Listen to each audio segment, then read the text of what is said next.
So good morning student, my name is Jitesh Malviya. As we have covered the last session that percentage problems में हमने बहुत सारी problem discuss की, theory sessions complete किया. Now this time we are going to discuss the part 2 of the percentage problem. Part 2 percentage problems we have discussed last class में. हमने बहुत सारी प्रॉब्लम्स डिस्कस की हैं कि परसेंटेज की प्रॉब्लम किस टाइप की आती हैं और कैसे हम उसको आगे एक्सप्लेन करना चाहते हैं. For the brief information, my name is Jitesh Malviya. I am taking all the competitive exams, entrance exams, MBA entrance exams and competitive exam sessions. So now I am going to discuss something that is related with the percentage, and percentage part 2 session is this.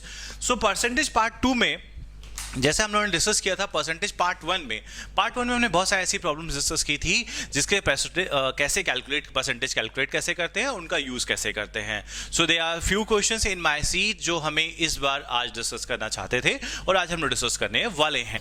Question number 5 is, it is visible to all of you, is two numbers are respectively 20% and 50% of the third number. What is the percentage of the first number to the second number? हमें ये calculate करना है. The question is कि एक number जो है वो third number का 20% and 50% है, तो दो नंबर्स की आपस की रिलेशनशिप कैसी है. इन नंबर्स की रिलेशनशिप के लिए that we are going to talk, I'm going to discuss. So हम जैसे हमने डिस्कस किया था कि कोई भी नंबर हो तो हम क्या करते हैं, सबसे पहले उसको 100x कंसिडर्ड कर लेते हैं. कोई भी number that will be the 100x. अब as per the question is saying कि one number is a 20% and 50% of the third number. So third number is 100x. So first number will be a 20x and the second number will be a 50x. They are two numbers. So first number is 20x and second number is 50x. So if we want to calculate what is the percentage of the first number to the second number, पहला number दूसरे number का कितना percentage है, तो first number is 20x and second number 50x. सो हम लोग calculate करेंगे 20x upon 50x, 20x upon 50x into 100. First number second number का कितना परसेंट है. सो x cancel out, 0 cancel out, 5 2s 10, 0, that is 40%. Answer is 40%. So your answer must be a 40%. This is the right answer. Question number 6 that we have discussed. Question number 7 that we have discussed. Now this time we are going to discuss question number 8. Question number 8 में भी the same problem है जो हमने last class में similarly एक problem solve कर चुके हैं. Question number 8. In the examination 35% examinees failed into the GK, 25% in English, 10% examinees failed in the both. The percentage of the examining pass will be. एक question ऐसा कहा जा रहा है कि एक एग्जाम है, इसमें 35% लोग जो हैं वो जीके में फेल हो रहे हैं, 25% जो लोग हैं वो इंग्लिश में फेल हो रहे हैं और 10% ऐसे एग्जामिनर्स हैं जो दोनों एग्जाम में फेल हो रहे हैं. तो होप यू रिमेंबर कि हमने लास्ट क्लास में वेन डायग्राम पढ़ा था, लास्ट सेशन में वेन डायग्राम पढ़ा था. This question can be solve with the help of the Venn diagram. तो वेन डायग्राम टू क्वांटिटीज के लिए मैंने आपको बताया था, टू क्वांटिटीज के लिए वेन डायग्राम लाइक दिस. अब ये फेल का डायग्राम हम बना रहे हैं, फेल्यूरिटीज का डायग्राम बना रहे हैं. फेल्यूरिटी डायग्राम्स में 35% जीके, ये सपोज करिए एक जीके का डायग्राम है और दूसरा है एक जीके का, दूसरा इंग्लिश का. So first is GK and second is English. 35% examiner in GK, तो 35% लोग जो हैं यहां थे जो फेल हो गए जीके में, और इंग्लिश में कितने हो गए, 25% जो लोग थे वो इंग्लिश में फेल हो गए. और sometimes they are saying 10% examiners both exam, 10% जो लोग हैं वो यहां आएंगे, right. 10% people will come into this common region. So दोनों एग्जाम में फेल हो गए, तो ओनली जीके के कितने हो जाएंगे, 35 - 10 दैट इज 25%. एंड इंग्लिश में यदि ओनली इंग्लिश की बात करेंगे तो 15%, ओनली इंग्लिश के लिए बात करेंगे तो 15%. So in this way we can consider कि only the person those who are failed in the examination GK that is 25% and only people those who are failed in the English that is 15%. तो अब ये question ये हमारे सामने ये था कि कितने परसेंट लोग हैं जो पास हुए हैं. तो ये तो फेलियरिटी का था, तो टोटल फेलियरिटी निकाल दी जाए तो 25 + 10 + 15 will be 40 प्लस 50% जो लोग हैं वो पूरे यूनिवर्सल की बात हो रही है, तो 50% जो लोग होंगे वो सर्कल्स में आ रहे हैं, फेल के रीजन्स में आ रहे हैं, और 50% लोग जो होंगे वो बाहर होंगे. तो my question answer will be the examination how many percent when the percentage of the examiners pass will be 50%. The answer will be a 50%. In this way, our next question is question number 9. Question number 9 is the A earns 12.5% more than the B. If they jointly earn 35,700 in the year, the amount that A earns annually. अब हम ये बात करेंगे कि दो लोग हैं जिनकी सैलरीज का डिस्क्रिप्शन दिया हुआ है. एक है पर्सन A एंड दूसरा है पर्सन B. A अर्न करता है 12.5%, 12.5 मतलब 12.5% B से ज्यादा कमाता है A. अब बात कर रहे हैं दोनों को, यदि दोनों को ज्वाइंटली मिले हैं 35, तो हमने यदि बात की कि B को 100x सैलरी मिल रही है, सपोज करें B को 100x सैलरी मिल रही है, तो A को सैलरी कितनी मिलेगी? 112.5x मिलेगी, राइट?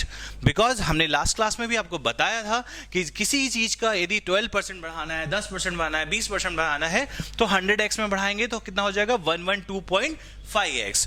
अब next question is, next part is, if both are earning, ये दोनों की सैलरी को हमने ऐड कर दें, 112.5x प्लस 100x को दोनों को ऐड कर दिया जाए, तो it becomes 212.5x. That represent what? दोनों को मिलके सैलरी कितनी मिल रही है? 35,700 रुपए, 35,700 रुपीज, राइट? सो अब हम लोग को कंपेरिजन क्या करना है? द क्वेश्चन इज कि the amount of A earns annually. अब हमें सिर्फ ए की सैलरी के बारे में बात करनी, जो कि ए की सैलरी थी 112.5%. सो अब वही यूनिटरी मेथड फिर से लगा दिया जाए कि 212.5x represent 35,700. So 112.5x will represent how much? तो इसके लिए कैलकुलेशन वेरी सिंपल है.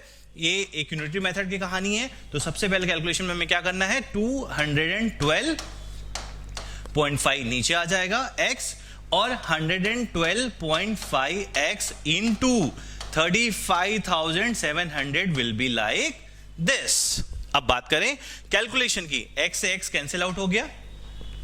अब x कैंसिल आउट हो गया. अब इसके डेसिमल्स यदि हम हटा देते हैं, ये 10 से ऊपर मल्टीप्लाई कर दिया और 10 से नीचे मल्टीप्लाई कर दिया, तो डेसिमल सारे हट गए. अब जैसे ही डेसिमल सारे हट जाएंगे तो क्या होगा? डेसिमल हटने के बाद हम इसको हम 5 से डिवाइड कर देते हैं. तो 5 2 10 बचा 1, 5 2 10, 2 5 5 25. यहां भी वही करेंगे, 5 4 20 बचा 1, 5 2 10, 5 5 25. Correct? So now our question comes on to the 225 upon 425 into 35,700. हम इसको फिर से करते हैं, इसको ऊपर करते हैं, तो हमारी नई एक्सप्रेशन जो बनी है वो 225 अपॉन 425 into 35,700. इसका कैलकुलेशन हमें अभी करना है. इसको कैलकुलेशन करने के लिए क्या करना पड़ेगा? We have to calculate this. So 25 से यदि कट करते हैं तो 25 के टेबल में 9 टाइम्स आएगा, और 25 से यदि करें तो 25 425 के टेबल में कितनी बार आएगा? 25 ये 9 टाइम्स आता है, 100 में आता है 25 4 बार, 200 में आता है 8 बार, और उसी तरीके से 400 में आएगा 16 times, and it will be a 17 times. अब आप इसको 5 से भी डिवाइड कर सकते हैं, इजी होता है 5 से डिवाइड करना, but I know this 25 table, तो 25 से मैंने इसको डिवाइड कर दिया.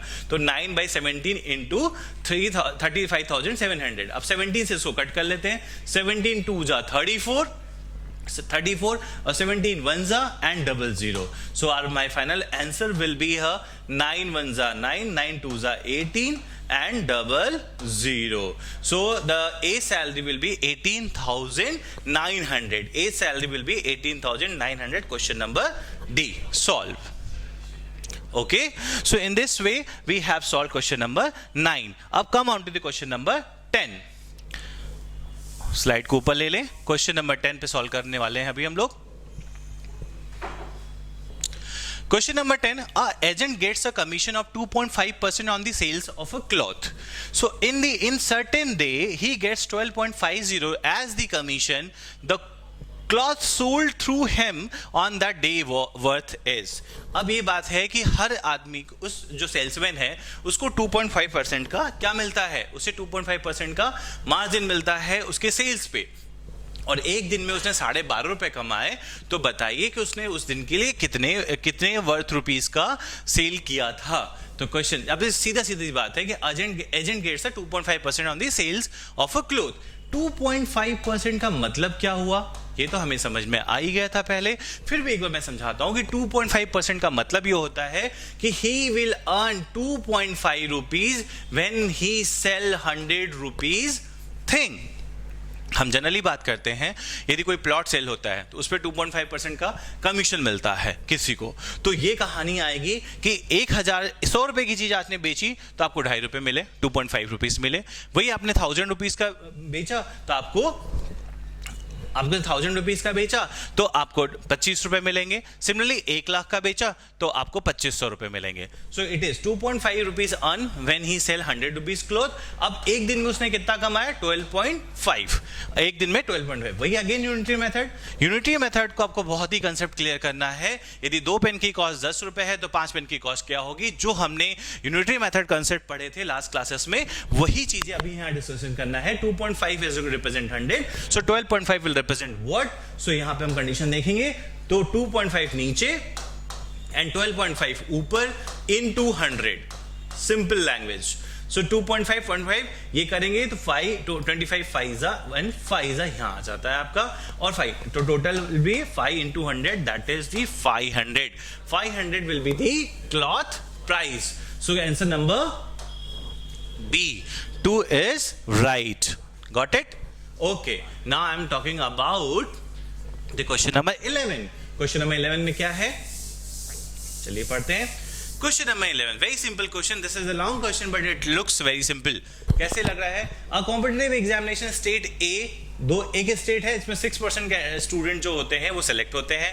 उसी तरीके से देखा जाए टोटल अपीयर्ड कैंडिडेट में से 6% ओनली सेलेक्ट होते हैं.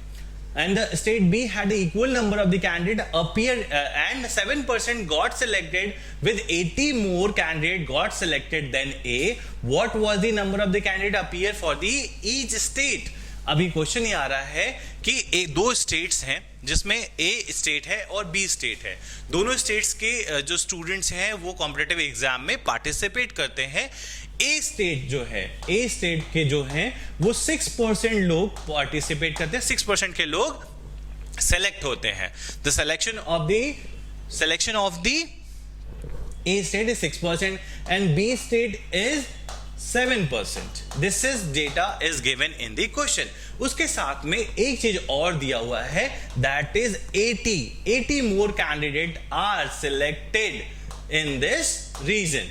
मतलब अब देखा जाए कि 80 more candidates are selected in this region with comparison with the A. Question ये कहता है कि ए को मिले 6% लोग सिलेक्शन में, बी को मिले 7% लोग. Candidate got selected with 80% more candidate got selected in A. तो हम क्वेश्चन बात करेंगे कि ए और बी का जो डिफरेंस है वो 1% का है. सो 1% रिप्रेजेंट्स कितने, 80 कैंडिडेट. तो हमने माना कि हमारे सारे जो स्टूडेंट थे वो 100% थे. It means 100% will represent 80 into 100, that is 8000. 80 into 100 is 8000. तो 8000, तो answer will be 8000. 8000 will be a adequate question, right? In this way we have solved question number 11. Now I'm coming to the question number 12. That's very interesting question. इस पे हम लोग बात करते हैं question number 12.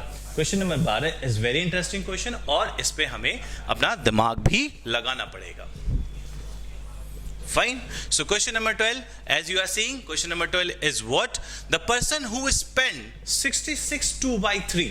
The person who spent 66.2/3% on his income, he is able to save 1200 per month. His monthly expenses will be what? एक आदमी है, माना उसकी सैलरी, एक आदमी है,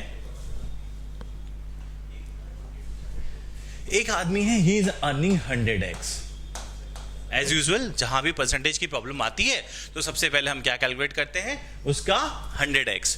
सो 100x हमने एक मान लिया कि एक आदमी की सैलरी 100x है। अब 100x में 66 2/3% ही स्पेंड, वो खर्च कर देता है। तो 66 2/3% स्पेंड कर देता है और बचे हुए जो उसके पास पैसे हैं वो 1200 रुपए हैं। तो बताइए वो कितने पैसे खर्च करता है। इसके लिए हमें क्या करना पड़ेगा, इसको सिंप्लीफाई करते हैं। 66 2/3 it means 66 2/3 that is the 198 plus 2 that is 200/3। 200/3 he expend। तो यदि उसकी टोटल सैलरी थी 100x थी और 200/3x वो पैसा खर्च कर देता है। यदि 200/3 वो पैसा खर्च कर देता है तो उसके पास रिमेनिंग अमाउंट कितना होगा, उसके पास रिमेनिंग अमाउंट कितना होगा, हम वही कैलकुलेट करेंगे 100x/1 minus 200/3x।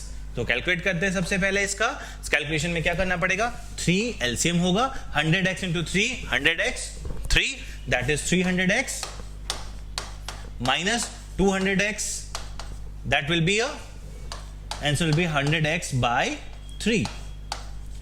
100x/3 100x/3 यही जो 100x/3 होगा वही इस 1200 के बराबर होगा। 100x/3 will be a 1200 के बराबर। तो यदि हम बात करें 100x/3 represents 1200 rupees। 100x/3 is represent 1200 rupees। तो what represent 200/3? So 200x/3 को किसको रिप्रेजेंट कराना पड़ेगा, इससे कंपेयर करते हैं। वही यूनिटरी मेथड अगेन यहां से सॉल्व करते हैं।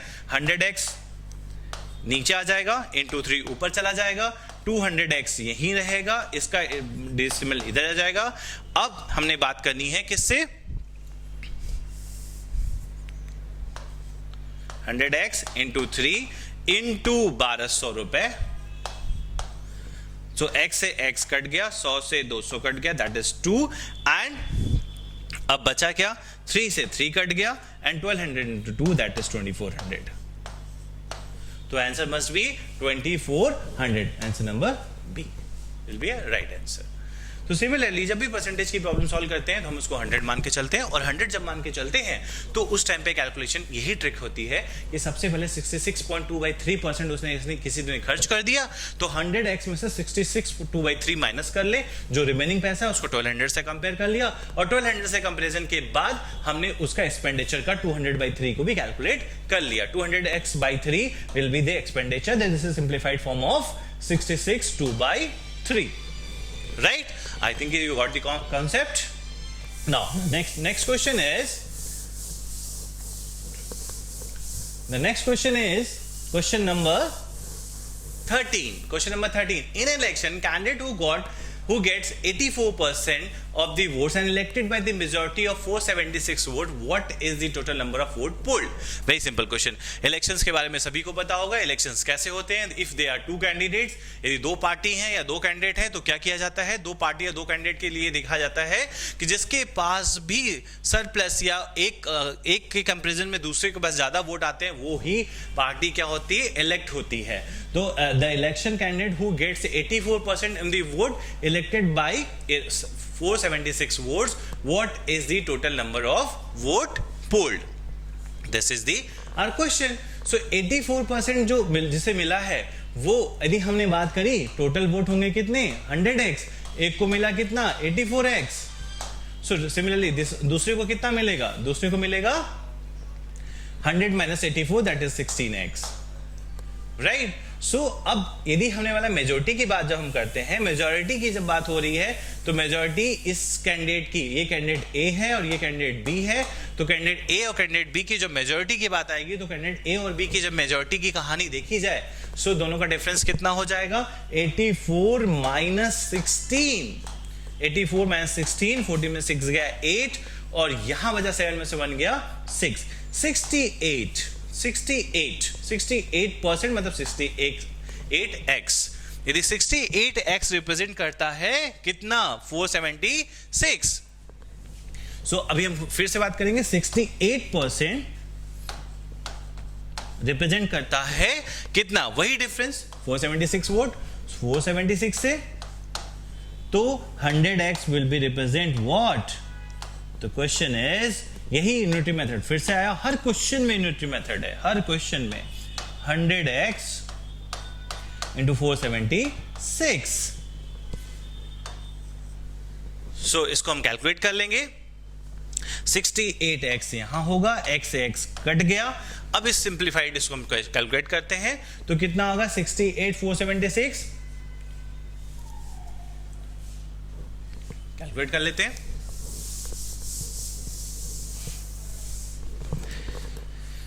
हाँ, सो 100 इंटू 476 अपॉन 68, 2 से कैलकुलेट किया, 2 2 जा 4, 2 3 जा 6, 2 8 जा 16, 2 से किया 3 and 4, फिर अगेन 2 से कट जाएगा, 2 1 जा 2, 2 1 जा 2 और बचा 1, 2 9 जा 18, फिर 2 किया 17। 17 के टेबल में 119 आता है। 17 टेबल में 119 कितनी बार में आता है, that you need to be decide, that's a 7 time 17 into 7, 7 into 100, that is 700.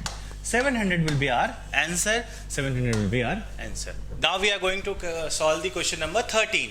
The question number 13 says an election candidate who got 84% and of the votes is elected by the majority of 476 votes. What is the total number of vote polled? अब हमें इसे check करना है। The question, दो लोग हैं जिनमें एक को मिला 84% वोट और वो 476 नंबर ऑफ वोट से जीत गया है। So what is the total number of vote polled? इसको हम कैसे कैलकुलेट करेंगे?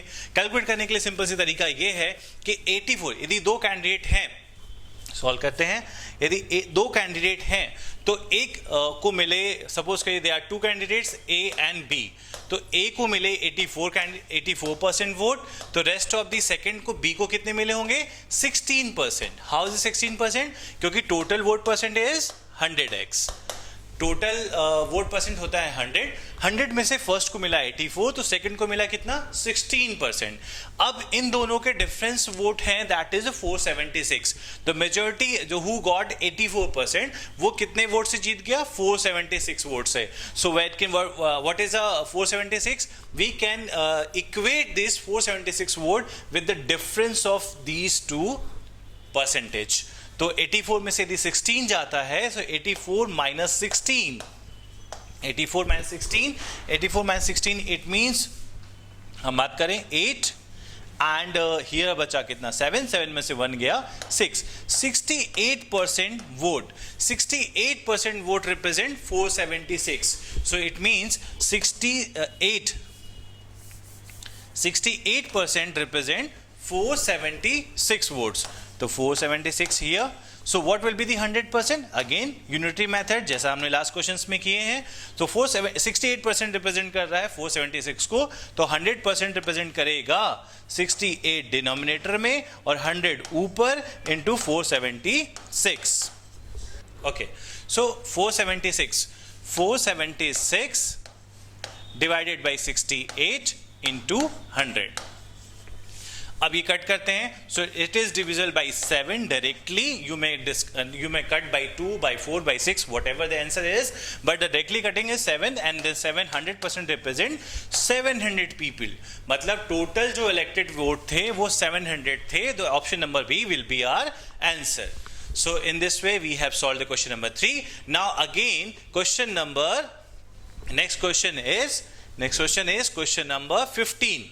Question number 15 says 1100 boys and 700 girls are examined in the test.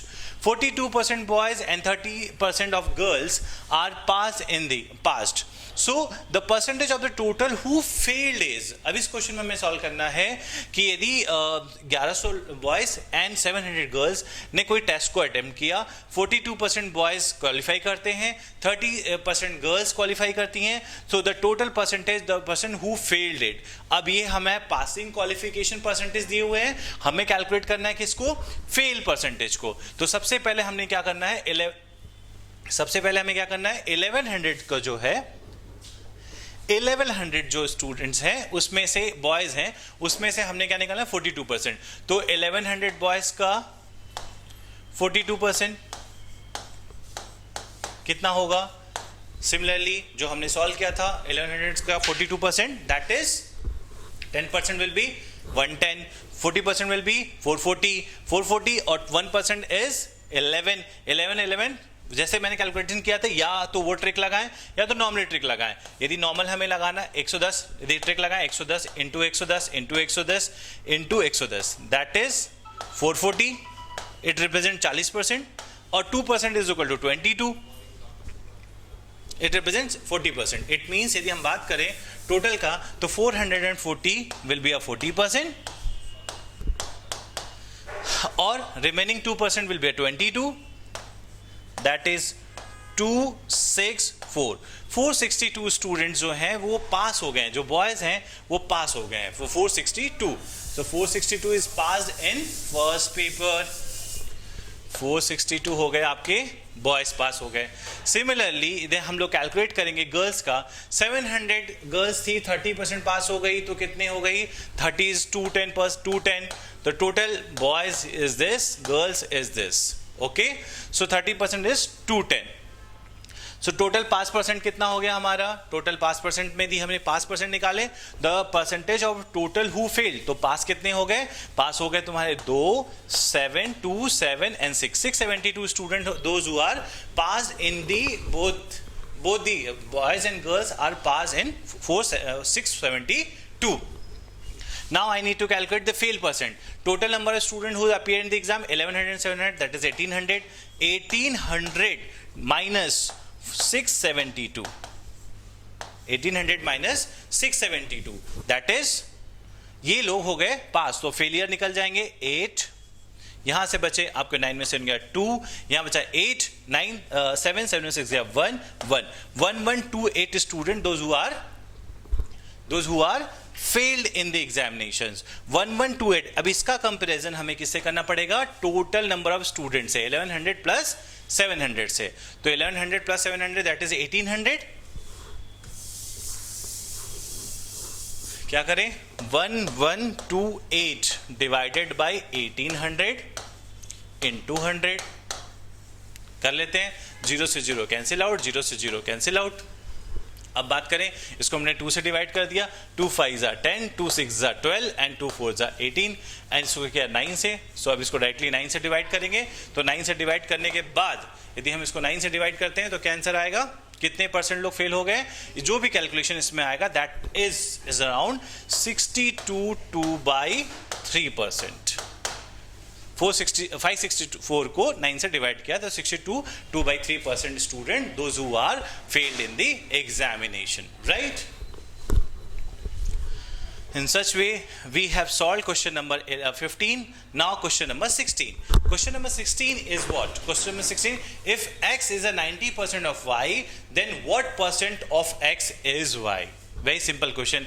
जैसे हमने पहले भी डिस्कशन किया था कि 90 पर ए से बी का कंपैरिजन मैंने लास्ट सेशंस में करा के दिखाया था आपको. ए से बी का जो कंपैरिजन होता है, सिमिलरली यहाँ पे भी सेम है कि x is a 90% of y. तो कंपेयर करेंगे y को x से, कंपेयर करेंगे y को x से. सो y को x से करेंगे तो y सपोज करें जिससे हमें कंपेयर करना है उसको हमने 100x मान लिया. This is y, this is x, इसको हमने माना 100x. So x will be what? 90x. x कितना हो जाएगा? 90x हो जाएगा. So in this way हमने देखा ये 90x है, 110x है. अब question is what percent of x is y? What percent of x is y? तो y x का कितना परसेंट है? सो यदि हमें कंपैरिजन करना है किसी भी, जैसे वैसे लास्ट क्वेश्चन में हमने किया था कि यदि आपने 600 मार्क्स का यदि आपने क्वेश्चन अटेम्प्ट किया है और यू स्कोर 420, तो हमें क्या करते थे? 420/600 करते थे. उस तरीके से हमेशा कंपैरिजन करना था. Now we are comparing y with respect to x. y with respect to x, it means 100x upon 90x into 100. सो ये कैलकुलेशन करेगा, x से x कैंसिल आउट और बचा 10,000 अपॉन 90. 10,000 अपॉन 90, 0 से 0 कट हो गया, बचा 1,000/9. 1,009 that will be equal to 1,009 is C option. Option number C, 111 1/9%. It will be a right answer. Okay. Now next question is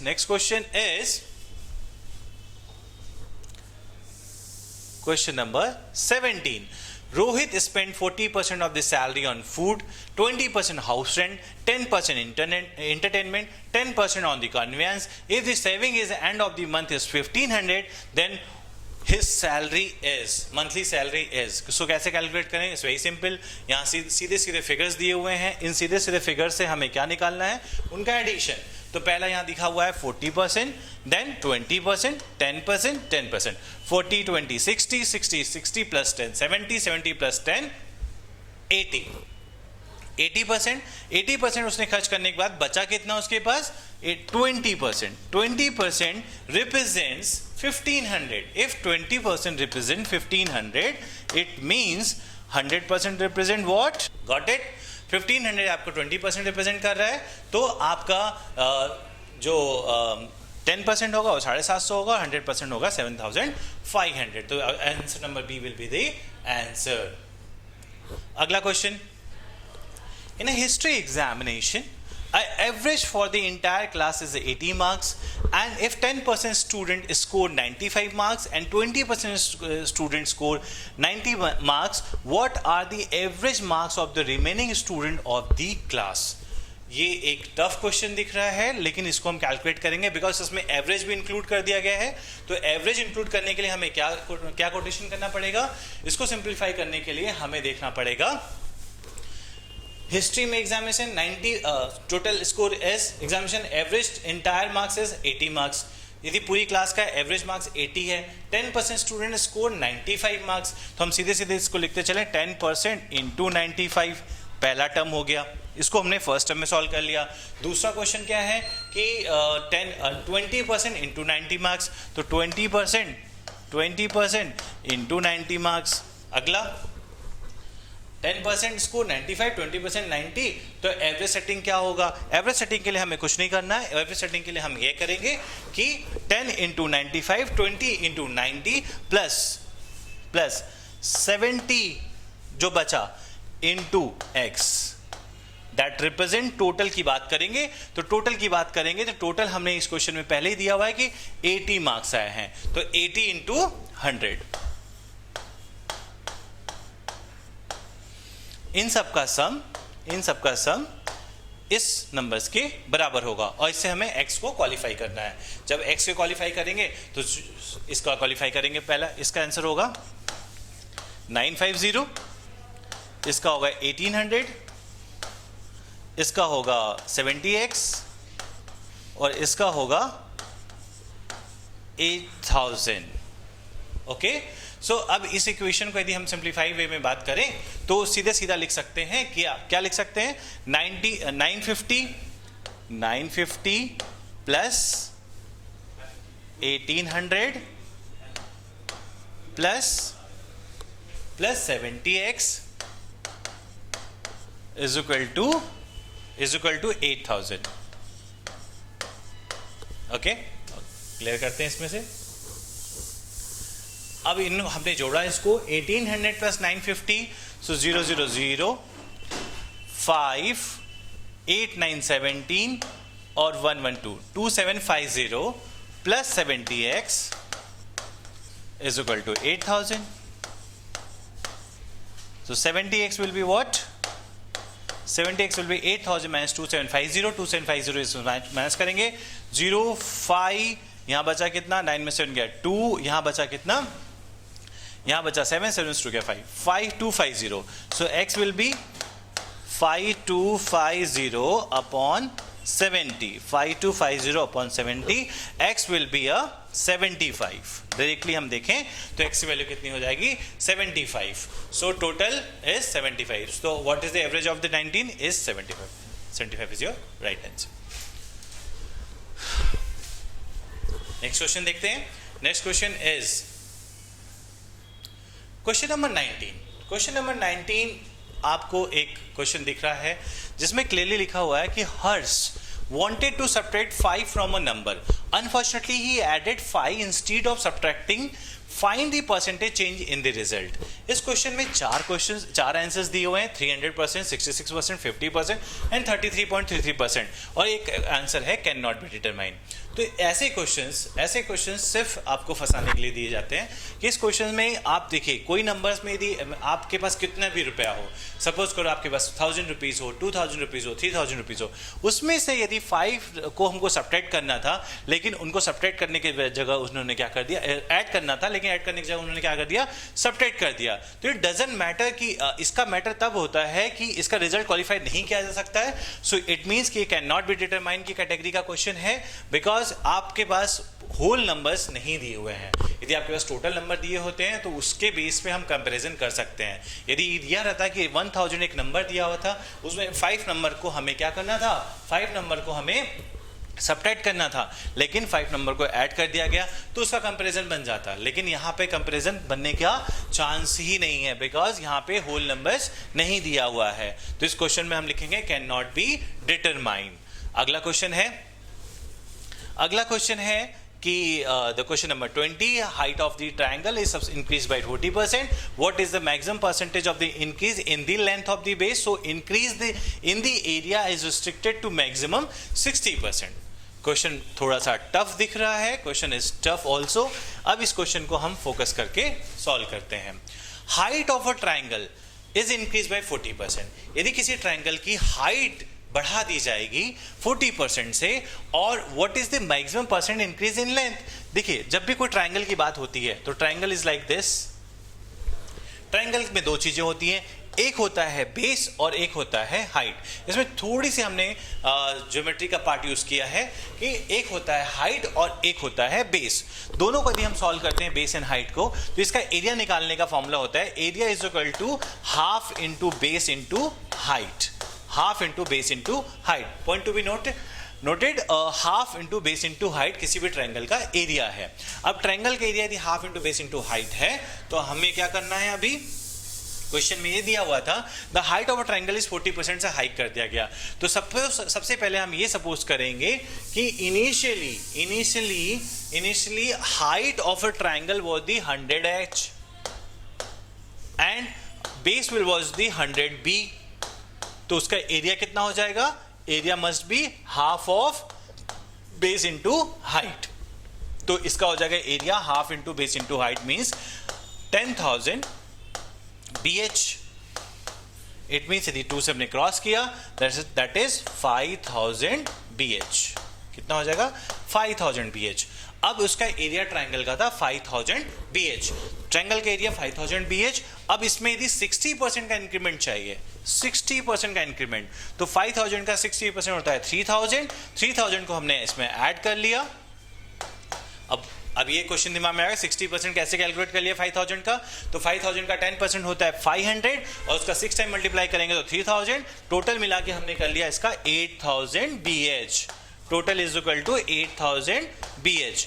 अब ये हमारा एक सक्सेसिव एरिया है जो हमें रिक्वायर्ड है। तो total area after increasing the 60% area it becomes 8000 BH।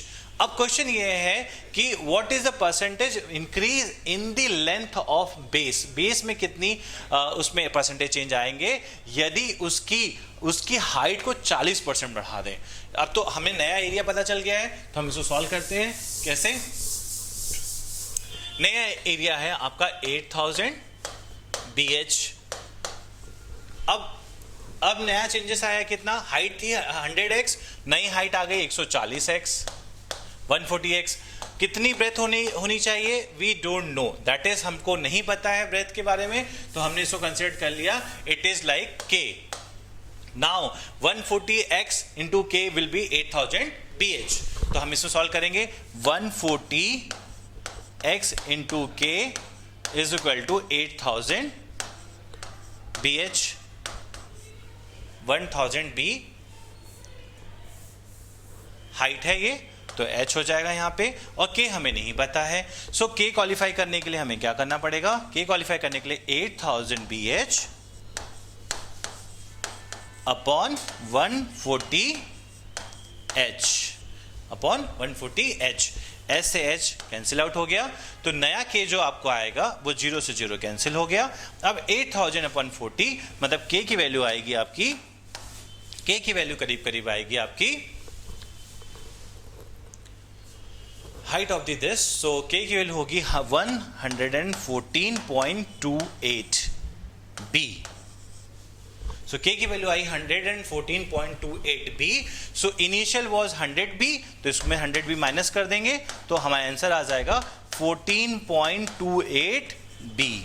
14.28 b. तो percentage change in base is 14.28 b. In this way, we have solved the question number 20, and the last question is question number 21. Question number 21 is very simple, बहुत ही simple है. यहाँ भी ये mensuration का part है. Length, breadth and height of a room of shape is cuboid increase by 10%, 20% and 50%. Find the percentage change in the volume of the cuboid. बहुत ही simple question है. इसमें क्यूबॉइड की कहानी है. क्यूबॉइड में क्या होता है, जब भी हम कोई क्यूबॉइड बनाते हैं तो देखते हैं क्यूबॉइड कैसे बनता है. क्यूबॉइड बनाते हैं तो कैसे बनता है. क्यूबॉइड में होती है एक लेंथ, एक होती है ब्रेथ और एक होती है हाइट. तो ये क्यूबॉइड हो गया, तो इसमें L होगा, B होगा एंड H होगा, और ये तीनों जब मल्टीप्लाई होते हैं तो बनता है वॉल्यूम. तीनों के मल्टीप्लिकेशन से बनता है वॉल्यूम. अब इस क्वेश्चन में लास्ट में कहा जा रहा है कि हाइट को यदि हमने लेंथ को 10% से बढ़ाया तो इनिशियली वही सेम क्वेश्चन हम करेंगे. इनिशियली यदि हमने माना कि उसकी लेंथ पहले 1 थी, B 1 था, H 1 था, तो वॉल्यूम भी बना कितना 1. वॉल्यूम बना 1. नाउ अब क्या कर रहे हैं कि 10% लेंथ को बढ़ा दिया तो length becomes 1.10 and breadth is into 1.20 20% में, और height will be 50%, so 1.50. It means in सब का मल्टीप्लीकेशन करते हैं तो कितना आएगा. इन तीनों को मल्टीप्लीकेशन करेंगे 1.1 इंटू 1.2 इंटू 1.5. इन तीनों का हमने मल्टीप्लीकेशन किया.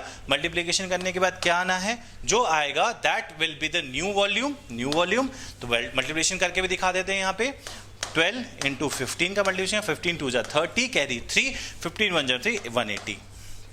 180 इंटू 11 तो 11 8 88 कैरी 1, 11 1 1 8 और 1 198 0. सो नाउ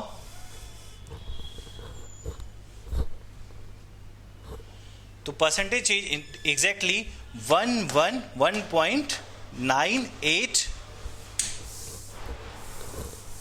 टोटल कैलकुलेशन कितना आया था. Volume will be 1.98. So initially initial volume V1 is equal to 1, V2 आ गया 1.98, तो differences change इसमें आया 198%. The answer will be 98. Now this way we have completed our percentage station. Percentage की जितनी भी problems है, different kind of problems हमने solve कर लिए. Now इसके लिए आप next यदि आपको किसी क्वेश्चन में डाउट है तो आप उस पर लाइक करिए, कमेंट करिए. आप उसके आपके कमेंट्स को मैं उस पर रिप्लाई कर दूंगा. Thank you for watching this channel. Thank you so much.